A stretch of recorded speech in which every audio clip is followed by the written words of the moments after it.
அஸ்ஸலாமு அலைக்கும் வரஹ்மத்துல்லாஹி வபரகாத்துஹு என் வணக்கம். இன்றைக்கி நம்ம பார்க்க போகிறது 2021 பார்ட். ஓகே, பார்ப்போம். அதில் முதலாவது கேள்வி பார்ப்போம்.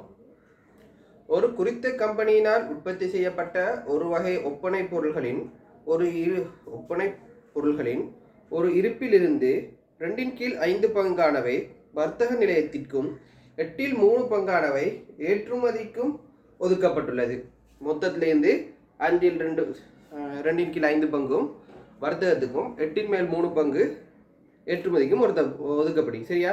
கீழே கேட்குறாங்க, வர்த்தக நிலையத்திற்கும் ஏற்றுமதிக்கும் ஒதுக்கப்பட்ட அளவானது மொத்த இருப்பின் என்ன பின்னமாகும். இப்போ 2க்கு ஒதுக்கப்பட்டது எந்த அளவுன்னு நம்ம பின்னம் தந்துக்கிறான். இப்போ 2ஐயும் கூட்டி விட்டா வாரது என்னது? மொத்தமாக ஒதுக்கப்பட்டது தானே. பார்ப்போம் மொத்தத்தில் என்ன பின்னம்ட்டு வரும். பார்ப்போம். முதலாவது கேள்வி, ஏ பாட்டில் முதலாவது கேள்வி 5/2 பங்கு ப்ளஸ் அடுத்து ஒதுக்கப்பட்டது என்னது? இது வர்த்தகத்துக்கு ஒதுக்கப்பட்டது, ஏற்றுமதிக்காக ஒதுக்கப்பட்டது 8/3 பங்கு. 2க்கும் பொமசி எடுத்தா என்ன வருது? 40 வரும். 40க்குன்னா 8×5 40, 8×2 16, 8×5 40 இதெல்லாம் அப்படின்னா 8ஆல் பெருக்கிறோம். இப்போ மேலேயும் 8ஆல் பெருக்கிறோம். இப்போ 8 இதுக்கு 5ஆல் பெருக்கிறேன். அப்படின்னா இது 5ஆல் பெருக்குன்னா 15. இப்போ கூட்டுனா 40/31. ஓகே தானே? 26/31. இதுதான் உங்களோட ஏற்பாட்டுற முதலாவது கேள்வி. ஓகே, இப்போ அடுத்த கேள்வியை பார்ப்போம். சரி, அடுத்த கேள்வி சொல்றாங்க, எஞ்சியிருக்கும் ஒப்பனை பொருட்களின் அளவில் 1/3 பங்கானவை அக்கம்பெனியில் விற்பதற்கு வைக்கப்பட்டுள்ளன. எஞ்சி இருக்கிறது என்னது? 2வது கேள்வி இப்போ பார்ப்போம். படிப்படியாக செய்யறோம் பாருங்க. எஞ்சி இருக்கிறது 40/31.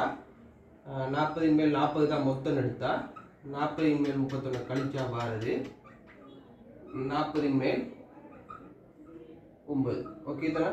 40/9 3 பங்கு தான் விற்கிறதுக்காக எடுத்து வைக்கிறாங்களாம். 1/3 பங்கு. ஓகே தானே? இப்போ சுருக்கனா 3 முறை விற்கிறதுக்காக வச்சு 40/1 பங்கு. ஓகே தானே?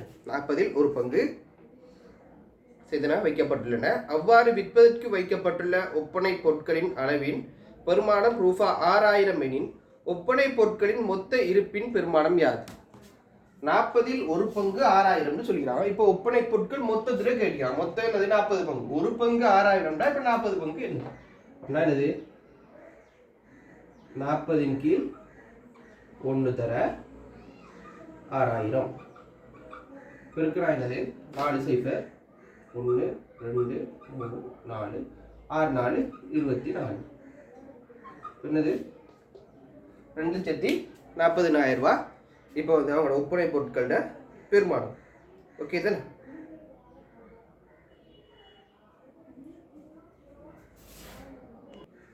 ஓகே தானே?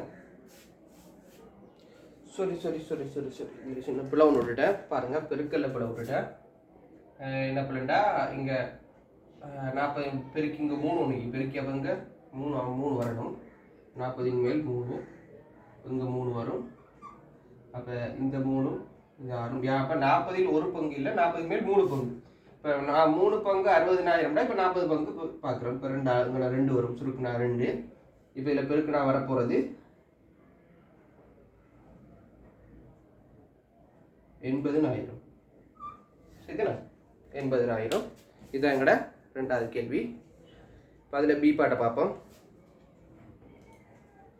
மேற்குறித்த ஒப்பனை பொருட்கள் இருப்பை உற்பத்தி செய்வதற்கு 12 தொழிலாளர்களுக்கு 7 நாட்கள் எடுப்பர் என மதிக்கப்பட்டுள்ளது. ஒரு அவசர கட்டளை காரணமாக அவ்விருப்பின் இரு மடங்கை 8 நாட்களில் செய்ய வேண்டியிருப்பின் அதற்காக எத்தனை மேலதிக தொழிலாளர்கள் ஈடுபடுத்த வேண்டும்? 12 பேருக்கு 7 நாட்களாம். சரியா? 12 பார்ப்போம். பி பாட். பி பாட்டை பார்ப்போம். 12 பேருக்கு 7 நாட்கள் எடுக்கலாம். என்னது? 84 மனித நாட்கள். அப்படி 2 மடங்கு வேலையை 2 மடங்குனா 84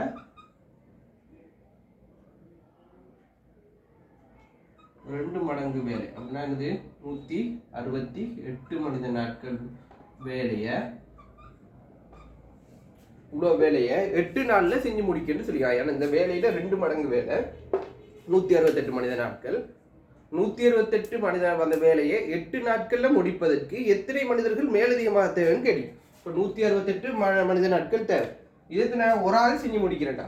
168 மனித நாட்கள் தேவை. இப்போ 168 இதை 8 நாளில் செய்யறதுக்கு சரியா 8 நாளில் செய்யறதுக்கு எத்தனை பேர் தேவைன்னு பார்ப்போம். இப்போ சுருக்குனா எத்தனை வருது 8 2 16 8 1 8 நான் 21 மனிதர்கள். நிறைய பேர் இதோட ஆன்சரை முடிச்சிடுறது. சரியா கேள்வியை சரியாக பார்க்கணும். கேட்டுக்கிறாங்க மேலதிக மனிதர்கள் எத்தனை தேவை. நம்ம 21 மனிதர்கள்னா எக்ஸ்ட்ரா 12 ஈக்குது ஏற்கனவே. 21 மைனஸ் 12 எத்தனை 9 மனிதர்கள்.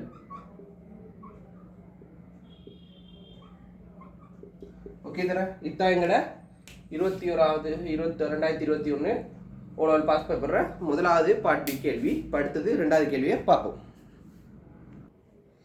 அடுத்த கேள்வி வந்து நம்மளோட இது பரப்பளவு சுற்றளவு பரப்பளவு அதோட சம்மந்தப்பட்ட கேள்வி பார்ப்போம். உருவில் ஒரு அதாவது படத்தை கிரிக்கிடுவோம். ஓகே பார்ப்போம். உருவில் ஒரு செங்கோண முக்கோண நிலப்பகுதி ஏபிசியையும் செங்கோண முக்கோண நிலப்பகுதி ஏபிசியையும் பிசியை விட்டமாக கொண்ட ஒரு அரைவட்ட நிலப்பகுதியையும் கொண்ட ஒரு பூப்பாத்தி காட்டப்பட்டுள்ளது. பையை வந்து 22 கீழ் 7 சொல்லிக்கிறான். பை பெருமாள் தந்திக்கிறான் வந்து 22 கீழ் 7. ஓகேவா பைக்கு அதை பெருத்து செய்ய சொல்லிக்கிறாங்க. கேள்வியை பார்ப்போம். ஏசியின் நீளத்தை காண்க. அதில் வந்து தந்திக்கிறாங்க சாடைன்னு ஒன்று தந்திக்கிறாங்க. அது வந்து நம்மளுக்கு என்ன தேவைன்னா அதில் யூஸ் பண்ணிக்கிறது. சரியா சாடை தந்திக்கிறாங்க 28 சமன். அது வந்து நம்ம சுருக்க லேசுப்படுத்துறதுக்காக தாரை தான் அது 4 தர 7. அடுத்து தந்திக்கிறாங்க 21 சமன் 7 தர 3. ஓகே இது சாடைன்னு தந்திக்கிறாங்க. ஓகே இப்போ அதில் கேட்டுக்கிட்டு முதலாவது கேள்வி என்ன ஏசியின் நீளத்தை காண. ஏசின்னு சொன்னதுனா இது ஒரு பைத்தகரஸ் தேட்டர். இது தெரியும்.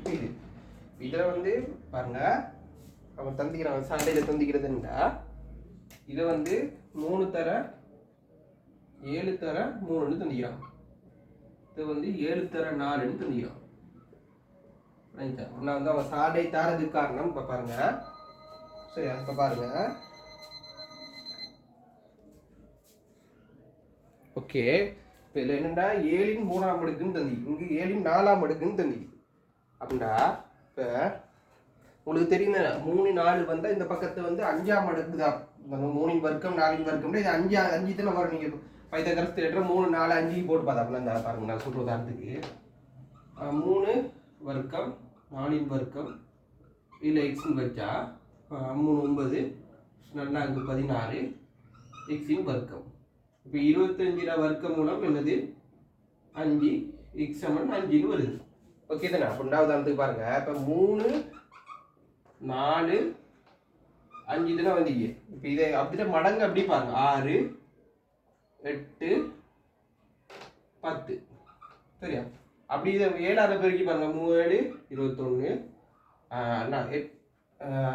7 4 28 7 5 35. அந்த அப்படி மடங்குல வந்ததை தான் அவங்க சொல்லிக்கிறாங்க. இதுக்கு தான் இந்த சாடைகள் தாரை. இப்போ எல்லாருக்குமே 7ஆல பெருக்கப்பட்டீங்கன்னா இதுவும் 7ஆல பெருக்கப்படும் என்பதற்கான சாடையை பயன்படுத்தினா இலகுவா எடுத்துடும்.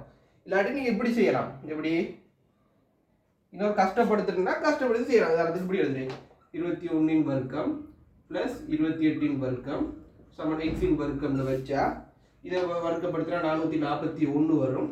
இதை வர்க்கப்படுத்தினா 784 எக்ஸ் வர்க்கம். சரியா இது ரெண்டையும் கூட்டினா வந்து 1225 வரும் எக்ஸ் வர்க்கம். அப்போ எக்ஸுக்கு வந்து 1225 மொத்த வர்க்கம் மூலம் பார்த்தா 35 சென்டிமீட்டர் வரும். இது நிறைய வழி இது உங்களுக்கு. இதில் இப்போ சொல்லி காட்டின இலகுவா செய்கிறது வந்து சடைகளுக்கு சந்தையில் அதுக்காக. இதுதான் கூட முதலாவது கேள்வி. ஓகே தானே? அடுத்து வந்து ரெண்டாவது கேள்வியை பார்ப்போம். ஓகே தானே? இப்போ ரெண்டாவது கேள்வியை பார்ப்போம். அதில் ரெண்டாவது கேள்வி நம்மள்கிட்ட கேட்டுக்கிறது வந்து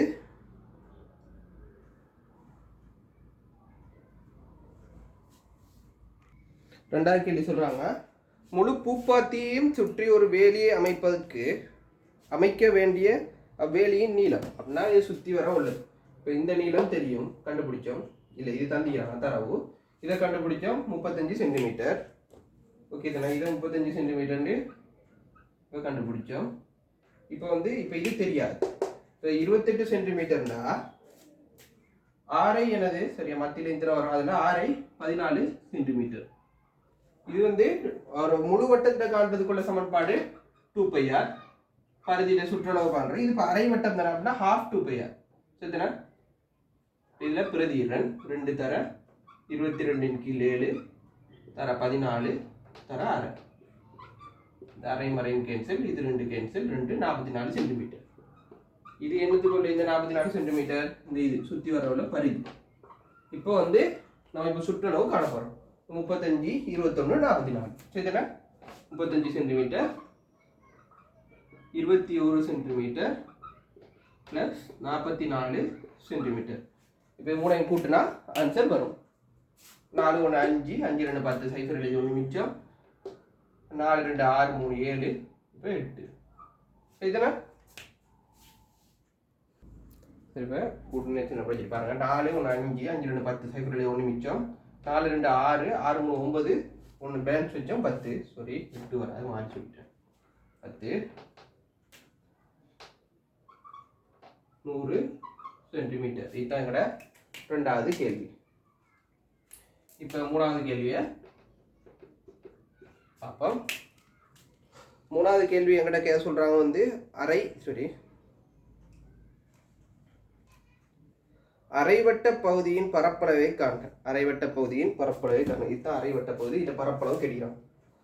πr வர்க்கம் முழு வட்டத்தை அப்போ அரை ½ πr வர்க்கம். அரை தர 22/7 தர 14 தர 14. சுருக்குனா 2 முறை இந்த 2 கேன்சல் ஆகும். 22 14 இருக்குன்னா 308 சென்டிமீட்டர் வர்க்கம் வரும். நான் பெருக்காட்டுறேன்னு பாருங்க.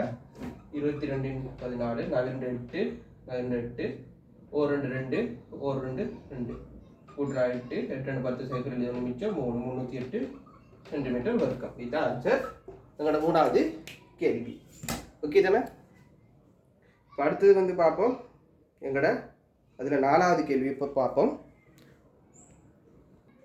இப்போ அதில் எங்களோட நாலாவது கேள்வி என்ன கேட்கிறாங்களா, அரைவட்ட பகுதியின் பரப்பளவிற்கு சமனான பரப்பளவு உள்ள ஒரு செவ்வக பகுதியை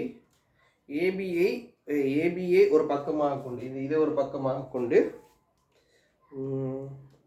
கொண்டு முக்கோணிக்கு வெளியே சேர்க்க வேண்டி உள்ளது. செவ்வகத்தின் ஒரு பரும்படி படத்தை அதன் அளவீடுகளுடன் மேற்குறித்த உருவில் வரைக.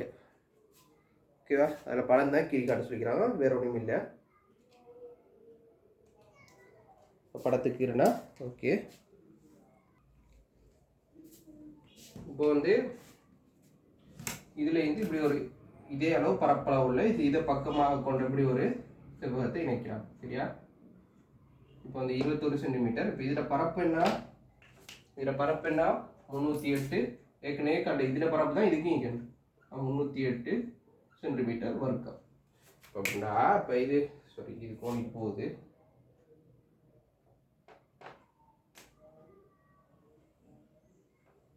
அதுனா இப்போ வந்து 308 21 பிரிக்கணும். பிரித்தா வந்து நீங்கள் பிரித்து பாருங்கள். இப்போ 14 வரும். 14 3 மேல் 2 இப்படி வரும், பின்னத்தில் வரும். நீ பிரித்து பாருங்கள். நான் பிரித்து காட்டையில் பிரிக்கிறேன், உங்களுக்கு பிரச்சனை இல்லையே. வேணா பிரித்து காட்டத்தே இல்லையா, அது லேஸ்ட்டு உங்களுக்கு செய்வீங்க தானே. சுருக்களுக்கு டைம் போகும் தான் சொல்லி விட்டேன். அது தகவல் சுருக்கி காட்டிடுறேன் பாருங்கள். 308 21 சுருக்குனா ஒரு முறை கழிச்சா 9 முறை 98, 98க்குள்ள வந்து 3 முறை 4 முறை வரும். 4 முறை பார்த்தா 84, கழிச்சா வந்து 14 வரும். 14க்குள்ள உள்ளடங்காது. சரியா? 14 என்னது? 7 மடங்கா பார்த்தா 2, இங்கே 7 பேலன்ஸ் ஆகி அப்படின்னா 3ல் 2 பங்கு 14, 3ல் 2 பங்கு அதை தான் போட்டிக்கிறேன். வழங்குது தானே? இதை பின்னத்தில் போட்டிக்கிறேன். பிரித்து பார்த்தா வந்து வரும் 666ன்னு போகும். அது 3ல் 2 பங்குன்னு அப்படி போட்டுவிடும். சரி, 4 666ன்னு போகும். ஓகே, அதான் எங்களோட அடுத்த பார்ட். பரும்படி படத்திட்டு வரைவதற்கு சித்தனை இப்போ பரும்படி படத்தை வரைஞ்சி குறிச்சா இவ்வளோதான் கேள்வி. இதை குறிச்சிருந்தா அவ்வளோதான். இப்போ அடுத்து 3வது கேள்வியை பார்ப்போம். ஓகே, அடுத்து நம்ம 3வது கேள்வியை பார்ப்போம். ஓகே தான், 3வது கேள்வியை பார்ப்போம். ஓகே, 3வது கேள்வி சொல்கிறாங்க வந்து 3வது கேள்வி சொல்கிறாங்க வந்து கம்பெனி சுந்தர் கம்பெனி ஒரு பங்கின் விலை ரூபா ஆகும். ஆண்டுதோறும் ஒரு பங்கிற்கு ரூபா 2.5 பங்கு லாபம் கிடைக்கிறது. ஒரு பங்கு வந்து 50 ரூபா, 2.5 வந்து லாபமாக கிடைக்குது ஒரு பங்குக்கு. ஓகேவா? கேள்வியை பார்ப்போம். அருணா ரூபா 60,000 மேற்குறித்த கம்பெனியில் பங்குகளை வாங்குவதற்கு முதலீடு செய்தார். முதலாவது கேள்வி, அவர் வாங்கிய பங்குகளின் எண்ணிக்கை யாது? ஓகே, பார்ப்போம்.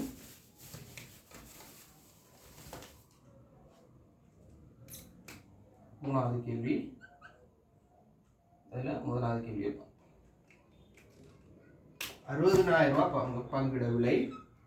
மொத்த பங்கு அவர்கிட்ட ஈகிற சல்லி 60,000 ரூபா. அவர் ஒரு பங்கு விலை வந்து 50 ரூபான்னு சொல்லிக்கிறாங்க. இப்போ வாங்குறாரு. இதுனா அப்புறம் 5ஆல் விட்டுனா 12 60 அப்படின்னா எவ்வளோ? 1200 பங்குகள். இதுதான் முதலாவது கேள்விக்குரிய ஆன்சர். அப்புறம் 2வது கேள்வி என்னன்னு பார்த்தா வந்து ஓர் ஆண்டின் இறுதியில் கம்பெனியிடமிருந்து பங்கு லாபத்தை பெற்ற பின்னர் அருணா ஒரு பங்கை ரூபா 55% எல்லா பங்குகளையும் விற்கின்றார். பங்கு லாபத்திலிருந்தும் எல்லா பங்குகளையும் விற்பதன் மூலம் அவருக்கு கிடைக்கும் மொத்த பணம் யாது? பங்கு லாபம் எவ்வளோ கிடைக்குது? ஒரு பங்குக்கு 2.5 ரூபா. சரியா? ஒரு பங்குக்கு எவ்வளோ கிடைக்குது பங்கு லாபம்? பங்கு லாபம் மூலம். சரியா?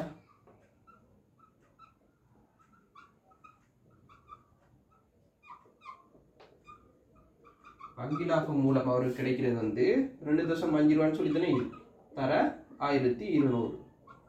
இதுதான் இப்போ ஒரு பங்கு லாபம் மூலம் கிடைக்கிறது. அதில் எவ்வளோ கிடைக்குது அவருக்கு? 2400, 3000 ரூபா கிடைக்குது. ஓகே தானே? 3000 பங்கு லாபம் மூலம் அவருக்கு கிடைக்குது.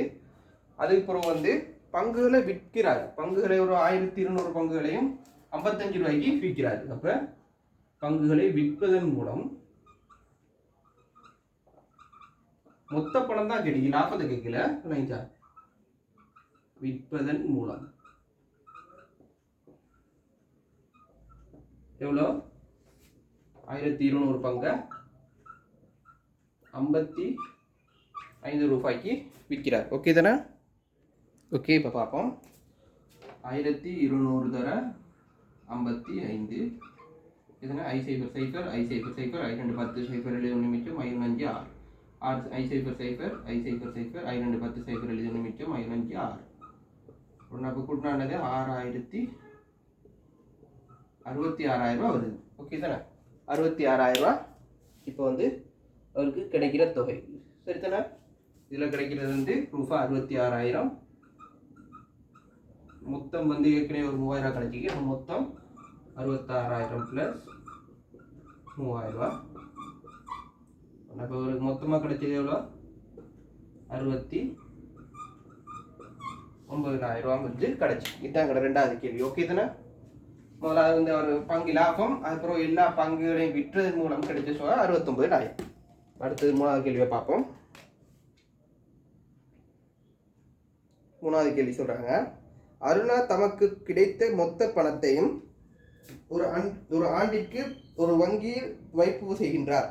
அவருக்கு அவ்வாண்டிற்கு வங்கியிலிருந்து ரூபா 3450 வட்டியாக கிடைக்குமெனின் வங்கி கொடுக்கும் ஆண்டு வட்டி வீதம் யாது? சரியா, மூணாவது கேள்வி அது.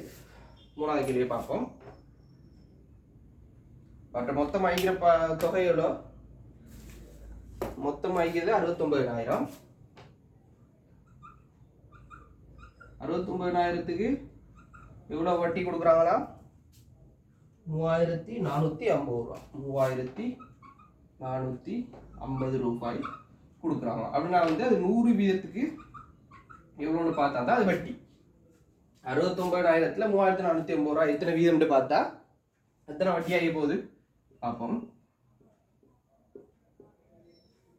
ஓகே தானே பாருங்க. இப்போ இதில் வந்து நேரடி சுருக்கள் தனியாக சுருக்கி பார்த்தா விளங்கும். 69 வந்து 345 பாருங்க 690. 10ஆல் பெருக்குன்னா 690. சரி, 69 வந்து 10ஆல் பெருக்குன்னா 690. அப்போ நான் மனசால பார்க்குறேன் சொல்கிறேன். 690 அரைவாசி 345 விளங்கிச்சு. அப்படின்னா 10 வீதம் 5 வீதம் விளங்கிட்டு. நான் 10ஆல் பெருக்குன்னா 690. நான் அரைவாசி 300. நீங்கள் சுருக்கி பாருங்க. நான் மனசால சுருக்கிறேன் பெருக்கிறேன் அப்படி பெருக்கி பார்ப்பேன் நான் ஈஸிக்காக. சரி, அப்போ பார்த்தா தான் எத்தனை வருது? 5 வீதம். ஓகே, 3 கேள்வி செஞ்சு முடிக்கிறேன். மிச்ச கேள்வியை தொடர்ந்து பார்ப்போம். இதோட முடிச்சுக்கிறேன்.